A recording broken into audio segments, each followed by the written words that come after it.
La suite de 5 sur 7 matin, nous sommes aujourd'hui 9 décembre, oui, c'est le 9 décembre, et en ce 9 décembre, la communauté internationale se mobilise contre la corruption. Alors, que comprendre réellement à travers la corruption, ou quels sont les actes de corruption? Quel est l'état des lieux qu'on peut faire aujourd'hui? Le thème, d'ailleurs, je vous le rappelle, le thème donc de cette année, rétabli avec intégrité. Pourquoi rétabli avec intégrité? Nous aurons le temps d'en parler tout à l'heure avec Jean-Pierre Deguet. Il est le responsable des programmes à Social Watch Bénin. Je vais lui poser la question. Avec lui, nous aborderons donc cette thématique. À vous. Merci infiniment. La suite de 5 sur 7 matin, nous allons à présent donc parler de la corruption. Je vous l'ai dit, nous sommes le 9 décembre et ce 9 décembre, la communauté internationale se mobilise donc contre la corruption. J'ai invité pour vous donc le responsable des programmes de Social Watch Bénin. Avec lui, nous allons pouvoir faire le point. Je l'installe juste après la pause et puis la transition. Pas sans vous.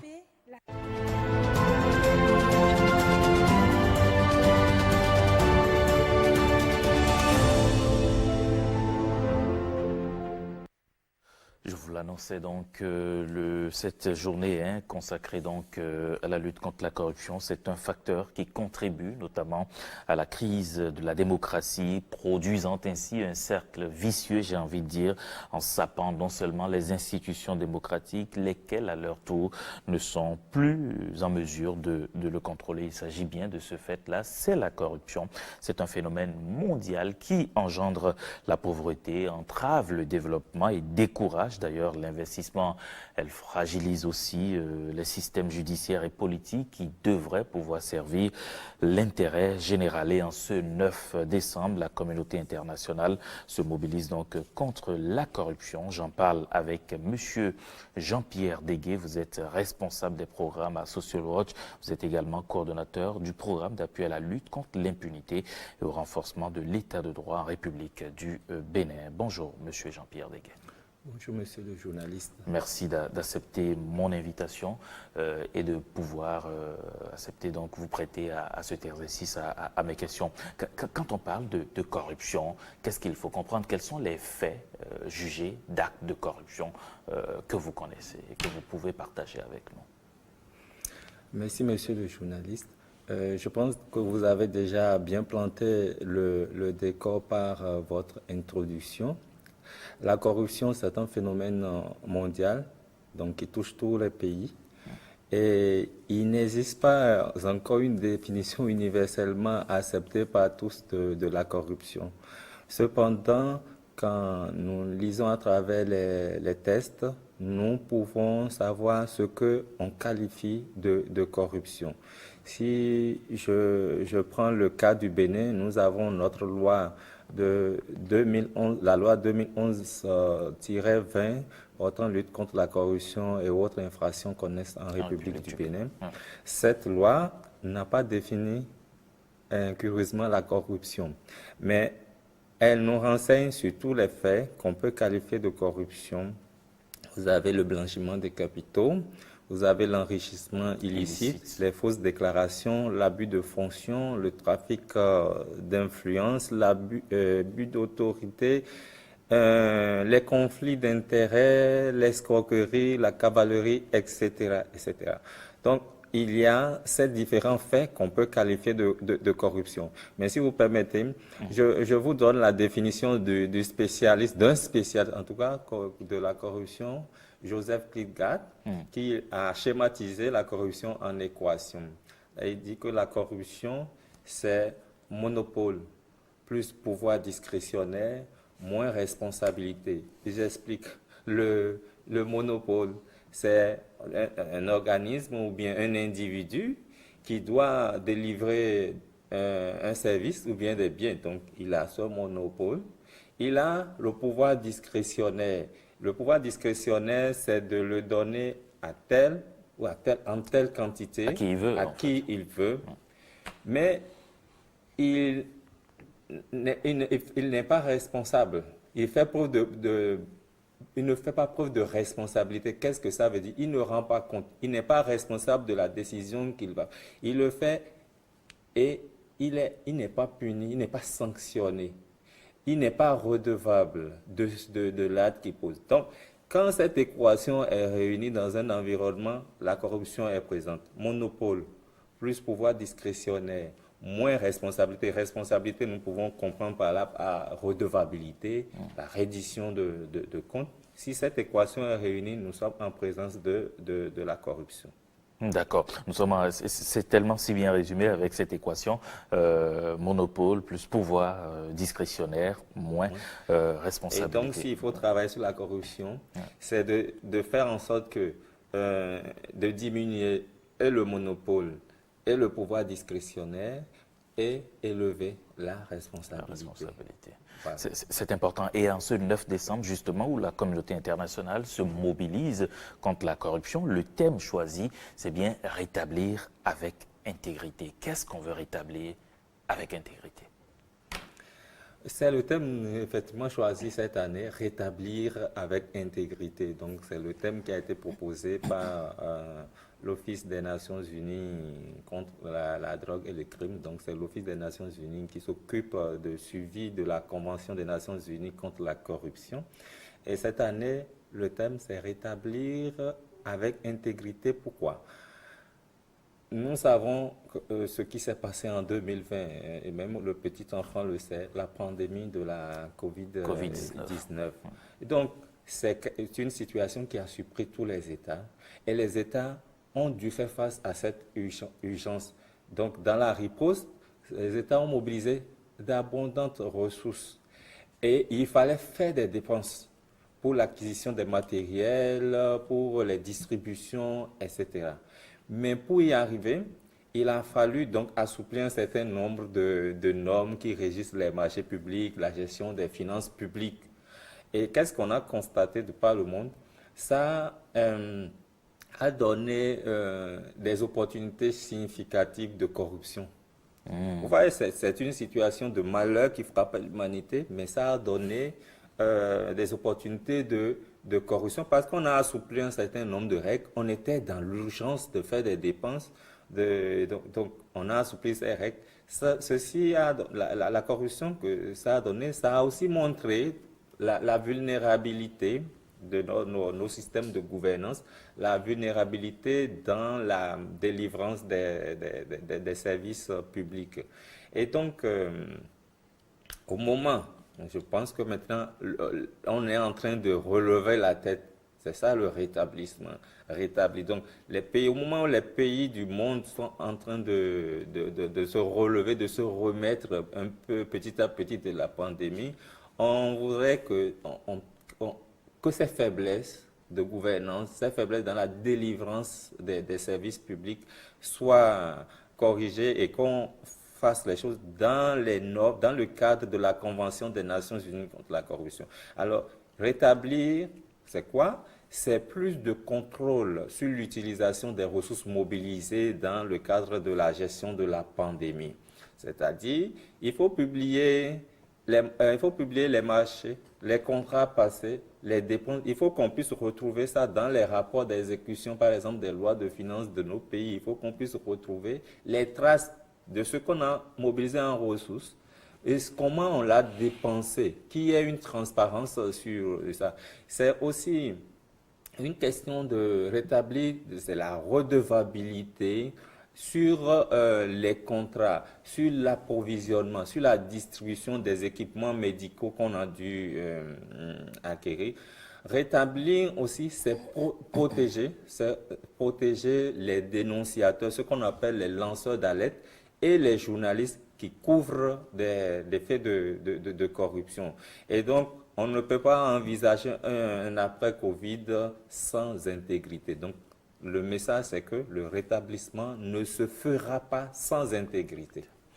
Ah ben c'est très clair maintenant, mais quel est l'état des lieux que vous faites en matière de corruption? Vous êtes de la société civile. Quel est l'état des lieux que vous faites au Bénin?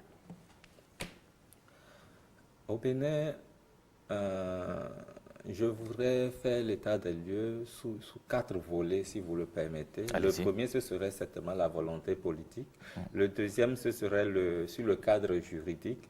Et le troisième, ce serait le cadre institutionnel. Et le quatrième, ça va être par rapport à un certain nombre d'indicateurs de classement du Bénin au niveau international. Donc, par rapport à la volonté politique, nous savons tous, nous sommes tous au Bénin, nous savons qu'il y a une volonté politique affichée par le premier responsable, le chef de l'État, à travers son discours d'investiture, à travers ses différentes interventions. Donc, cette volonté politique est à saluer. Et nous, on voudrait que ça soit une volonté qui s'ancre dans une approche systémique. Vous voyez, il y a, de par l'histoire, il y a comme ça dans des pays, on pourrait appeler des messies.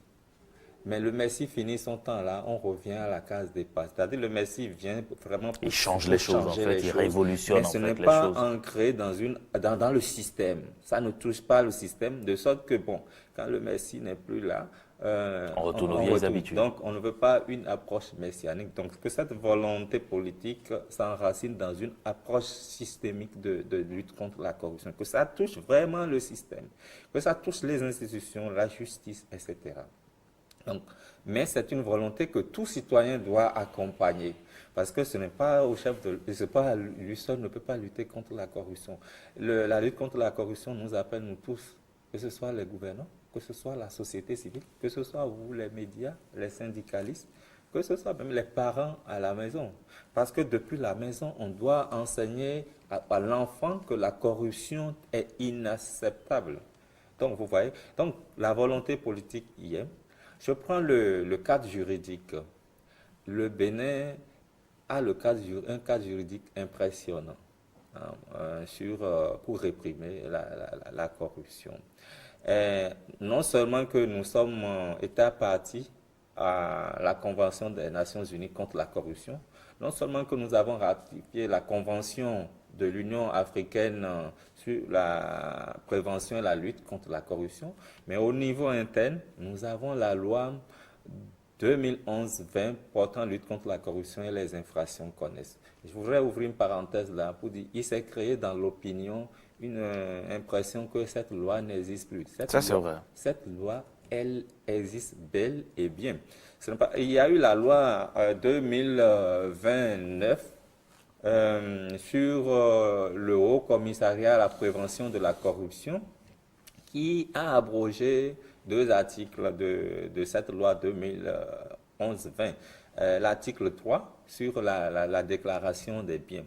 Et là aussi, je voudrais ouvrir une autre parenthèse pour dire, contrairement à ce que nous avons pu observer le jour du vote de la loi 2020-09 sur le Haut Commissariat à la prévention de la corruption, où les députés ont fustigé cet article pour dire, bon, un député n'a rien à déclarer, qu'est-ce qu'un maire doit déclarer? Et je pense qu'il faut qu'on soit un peu sérieux dans le pays. Un législateur qui dit ça, c'est très très grave.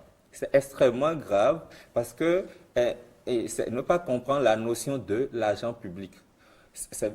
Ne pas comprendre la notion de l'agent public qui est contenue dans les conventions des Nations Unies contre la corruption, dans la convention de l'Union africaine sur la lutte contre la corruption et même dans la loi 2011, l'article qui définit l'agent public. L'agent public, ce n'est pas seulement la personne qui est nommée. L'agent public, c'est l'agent élu aussi.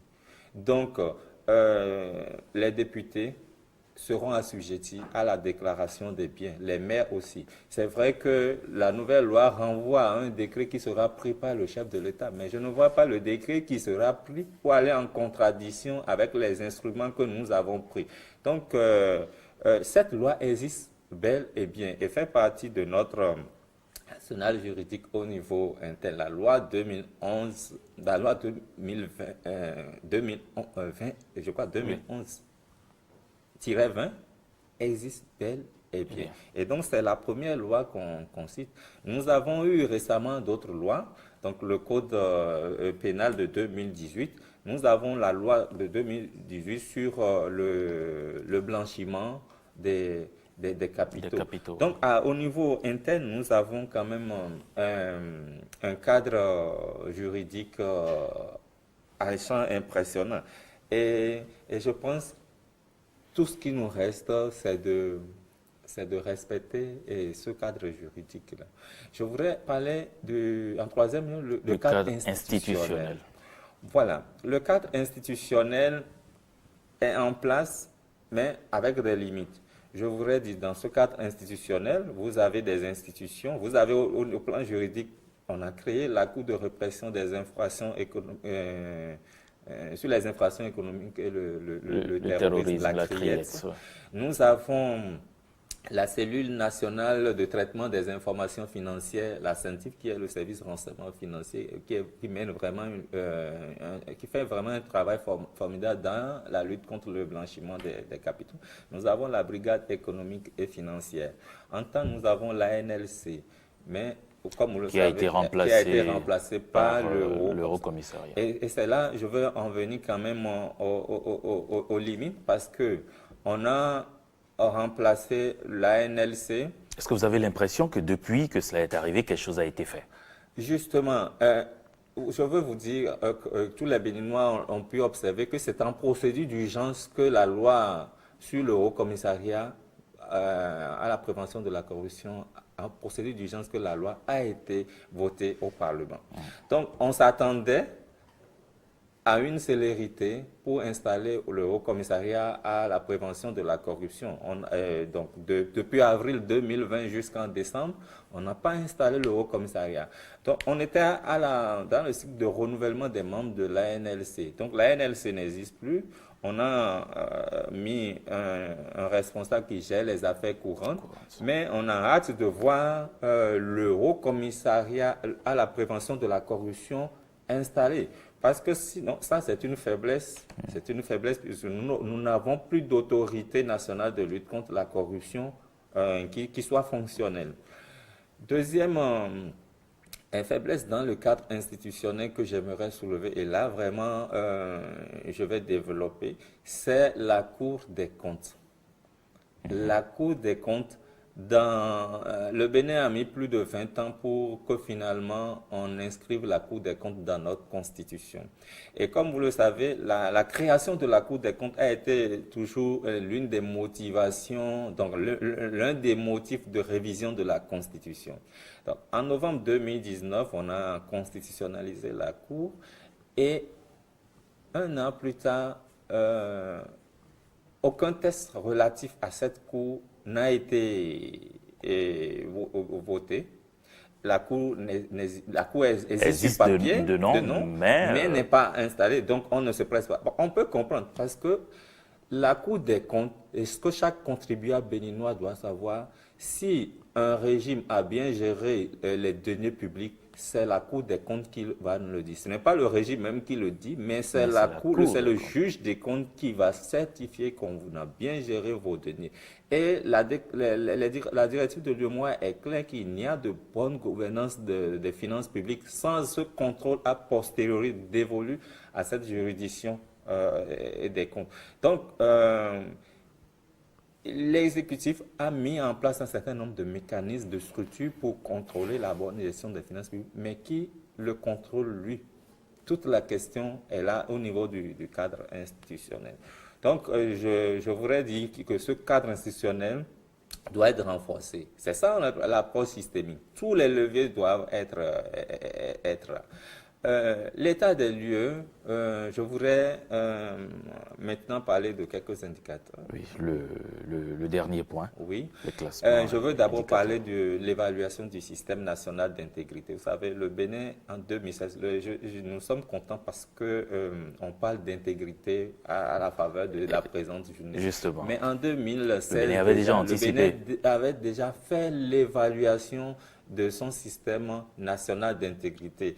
Vous vous souvenez qu'il y a eu le scandale PPEA2 qui a montré les faiblesses de notre système national d'intégrité. Et donc le gouvernement d'alors avait demandé qu'on évalue le système national d'intégrité. Donc avec l'appui de l'Union européenne et l'expertise de Transparency International dont le comptable national et social Roche Bénin et l'ONG Alcré, on a conduit cette évaluation. Fort heureusement, cette évaluation, les résultats ont été adoptés par le gouvernement actuel en Conseil des ministres en novembre 2016. Et il est mis en place des organes de mise en œuvre de plan d'action de lutte contre la corruption, de promotion de l'intégrité au niveau de tous les piliers. Parce que le SNI, c'est système national, c'est l'approche systémique. S'il y a un pilier qui est fort, il y a un pilier qui est faible, on ne peut pas lutter contre la corruption. Donc, je voudrais venir aux indicateurs pour dire, à part le SNI, qui montre, notre évaluation montre que nous sommes dans notre système national d'intégrité est modéré.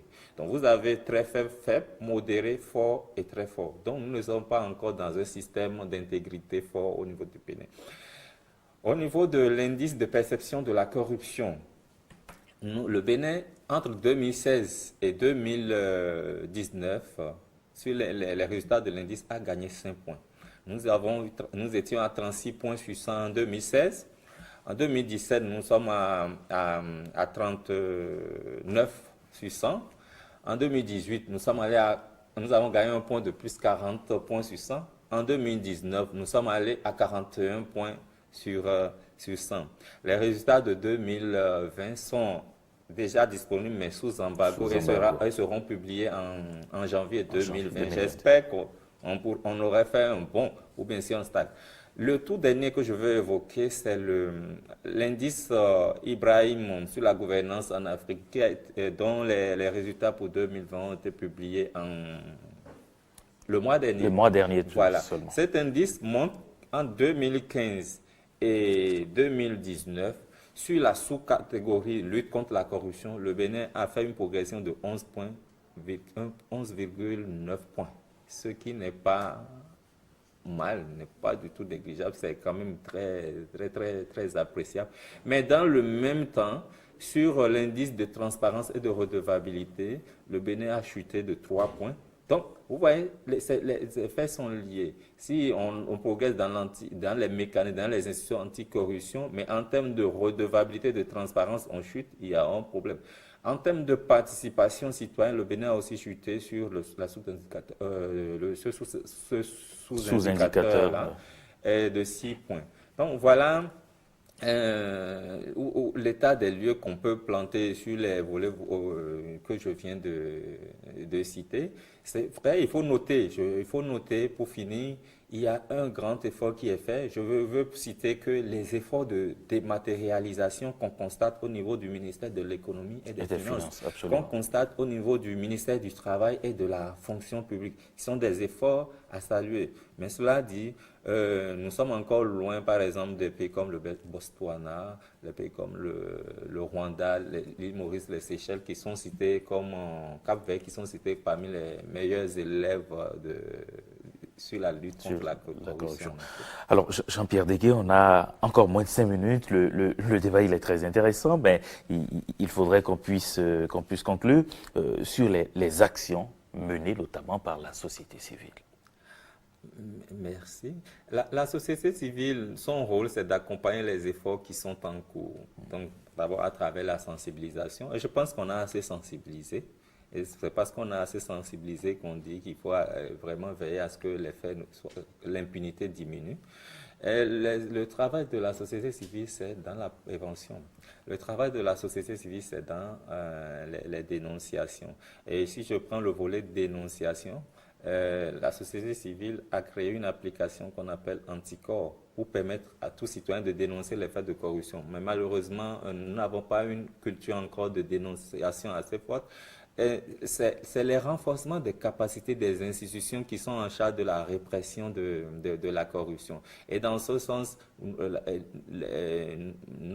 au niveau de Social Watch Bénin, nous avons le programme d'appui à la lutte contre l'impunité et au renforcement de l'état de droit que nous mettons en œuvre avec Transparency International, avec le soutien de l'Union européenne qui veut renforcer le système répressif de la lutte contre la corruption au Bénin. Et dans ce cadre, plusieurs renforcements de capacités sont faits à l'endroit des officiers de police judiciaire, des magistrats. Pas plus tard que le mois dernier, nous avons formé des magistrats des ressorts des 3 cours d'appel sur le blanchiment des capitaux et les infractions sous-jacentes.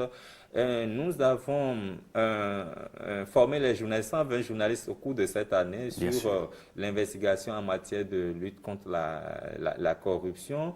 nous avons même un concours de mini-subvention à ces journalistes-là. Nous l'avons lancé, nous avons recruté 25 qui vont produire au niveau de l'audiovisuel, de la presse écrite, des articles sur des faits de corruption après des enquêtes approfondies. Donc, la société civile fait son travail pour accompagner le gouvernement dans le Bénin tout entier dans cette lutte contre la corruption. Et les organisations de la société civile, je veux citer par exemple Social Watch, Alcrè, le FONAC, ont esté en justice sur des dossiers de corruption. Donc, nous avons porté, après l'investigation, porté des dossiers devant la justice, la criette ou bien les tribunaux. Voilà. Mais les défis sont encore nombreux, hein, il faut le dire. Oui, les défis sont énormes et je veux résumer par exemple pour le Bénin, le défi c'est de faire en sorte que le contrôle extérieur soit renforcé. J'ai parlé de la Cour des comptes. Il faut que la Cour des comptes soit fonctionnelle et respecte les normes des institutions supérieures de contrôle. Il faut que le Haut Commissariat à la prévention de la corruption se mette au travail parce que il y aura une session spéciale de l'Assemblée générale des Nations Unies l'année prochaine. Je crois que c'est du 2 au 4 juin qui va porter essentiellement sur la corruption. Qu'est-ce que le Bénin ira dire à cette session? Donc il faut qu'on se prépare. Il faut que les faiblesses qu'on a notées, par exemple dans la passation des marchés et dans la non-publication des contrats, voilà un autre problème. Donc c'est des défis de publication, des défis de transparence sur les contrats. C'est des défis de l'accès à l'information. Vous demandez un contrat public, vous n'avez pas. Alors que le code de transparence dit que le contrat public entre l'État et le secteur privé, ce public doit être mis à la portée des citoyens parce que c'est notre argent. Donc les défis sont énormes au niveau de les registres des propriétaires effectifs, par exemple des entreprises. Au Bénin, nous n'en avons pas. On doit connaître les propriétaires effectifs d'un certain nombre d'entreprises. Donc vous voyez autant de défis qui restent encore à relever. C'est important en tout cas de relever tous ces défis. Franchement, Jean-Pierre Degué, merci beaucoup pour toutes ces précisions. J'espère vous avoir encore très bientôt, puisque ce n'est que la toute première partie. On va revenir encore sur ce débat autour de la corruption avec, pourquoi pas, des journalistes qui ont mené des investigations, puisque vous en avez formé plusieurs cette année. On va les inviter pour partager avec nous toutes ces expériences qu'ils ont pu avoir, tous les constats qui ont été faits donc sur le terrain. Jean-Pierre Degué, je le rappelle, vous êtes responsable des programmes à Social Watch Bénin. Vous êtes également le coordonnateur du programme d'appui à la lutte contre l'impunité et au renforcement de l'État de droit en République du Bénin. C'est le projet Palired, c'est bien cela. Merci beaucoup Jean-Pierre Degué pour votre disponibilité et puis pour toutes ces précisions. Merci. Merci beaucoup. À très bientôt.